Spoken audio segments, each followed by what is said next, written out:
Dans Matthieu 26, 6 à 13, nous sommes au village, de nouveau à Béthanie. Et elle a une femme avec un vase d'albâtre rempli d'un parfum de grand prix qu'elle répand aux pieds de Jésus. Cet incident fait ressortir en tout premier lieu le fait que dans l'ordre des valeurs, le Seigneur Jésus occupe la première place. C'est même trop peu dire la première place. Il est au-dessus et en dehors de toute comparaison possible. Quelqu'un s'en est rendu compte à Béthanie et a réalisé de quoi il était digne.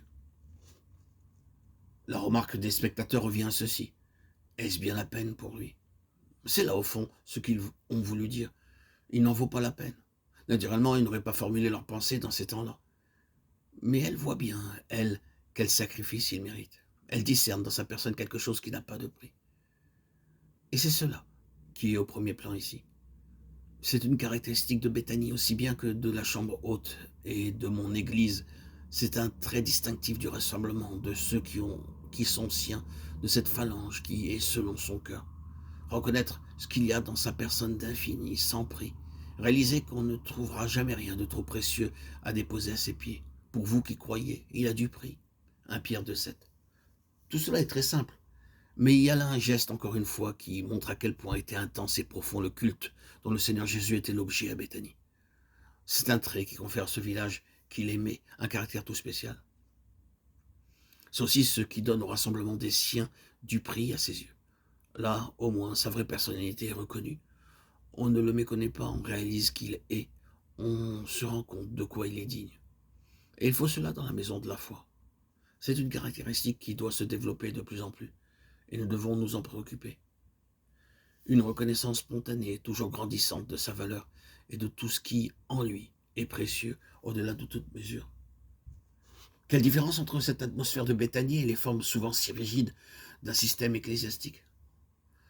Peut-on vraiment dire de l'homme d'église contemporain que son adoration se caractérise par un culte spontané venant d'un cœur qui a découvert la vraie valeur du Seigneur Jésus et ses vrais titres à son adoration?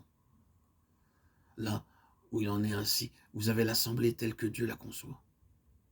Là où il n'en est pas ainsi, vous avez beau avoir toutes les apparences extérieures d'un service, bien entendu, ce ne sera pas le rassemblement qui est selon sa pensée et qui seul peut réjouir son cœur. Mais il y a quelque chose de plus ici, me semble-t-il. Il a fallu que le vase fût brisé, Marc 14,3, pour manifester au dehors la valeur du parfum. Il faut des brisements pour que les vases de terre dans lesquels nous portons ce trésor laissent apparaître au dehors l'œuvre glorieuse de Christ. Tant que le vase tient, tant que la matière qui le constitue est intacte et solide, tant qu'il attire les regards à cause de ce qu'il est en lui-même, et fait dire à l'entourage, quel beau vase, quel magnifique spécimen d'albâtre. Il y a un secret qui nous échappe. Nous pouvons faire grand cas de certains hommes, de leur intelligence supérieure, de leur prédication éloquente, de toute leur personnalité extérieure, prenant en considération avant tout le vase, la personne, sans jamais atteindre à ce qui est intérieur et caché. Mais que le vase soit brisé, mis en miettes, alors vous découvrez le sanctuaire, le lieu secret d'où rayonne désormais la gloire de Christ.